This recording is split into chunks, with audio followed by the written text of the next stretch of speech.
चीन की हरकतों से जापान लगातार परेशान है और चीन ने अब ताइवान के मुद्दे को लेकर के समंदर में गश्त भी बढ़ा दी है। जापान इससे बहुत नाराज है। ताइवान का आरोप है कि उसकी समुद्री सीमा के पास 2 चीनी विमान देखे गए, 7 नौसैनिक जहाजों की भी गतिविधियां वहां देखी गई हैं और शनिवार को भी चीन ने 29 विमान और 8 जहाज ताइवान के आसपास जो है वो एक्टिव कर दिए थे। ताइवान के राष्ट्रीय रक्षा मंत्रालय ने रविवार को बताया कि उसके इलाके के आसपास पीएलए के 2 विमान उड़ते नजर आए हैं और 7 नौसैनिक जहाज सक्रिय दिखे हैं और इसी समय एक चीनी गुब्बारा भी आसमान में दिखाई दिया। और दूसरी तरफ फाइटर जेट्स पर मिसाइल लॉक करने को लेकर चीन और जापान अपने सामने।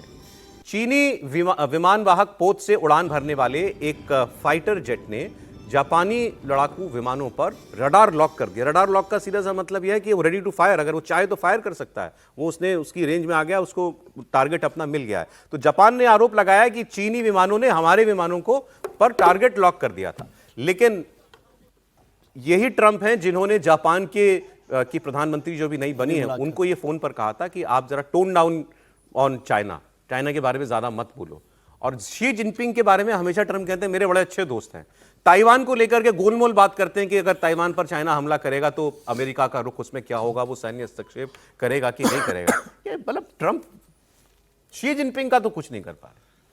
देखिए, शी जिनपिंग को आप रोक भी नहीं पाए और भी देखिए कि जब से ट्रेड वॉर हुआ है चाइना के साथ, आज उसका डेटा आया है कि उसके ट्रेड सरप्लस कितना बड़ा 1 ट्रिलियन का उछाल आया है चाइना को।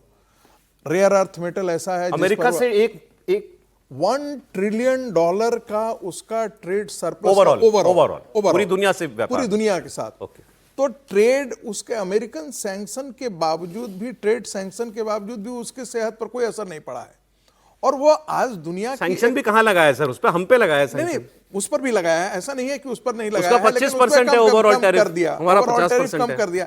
लेकिन उसके पास ब्लैकमेल करने की ताकत है, हमारे पास वो ब्लैकमेल करने की अभी ताकत नहीं है। हम सिर्फ अपने मार्केट के भरोसे उसको ब्लैकमेल करते हैं। लेकिन वो कभी ताइवान को पोक करता है, कभी जापान को, कभी हमें। अभी खबर है कि उसने इधर ये अपना तिब्बत में बहुत मिलिट्री इंफ्रास्ट्रक्चर बनाया, अभी खबर आई थी। चाइना के साथ कोई 22 कंट्री हैं जिनके बॉर्डर डिस्प्यूट चल रहे थे, 22।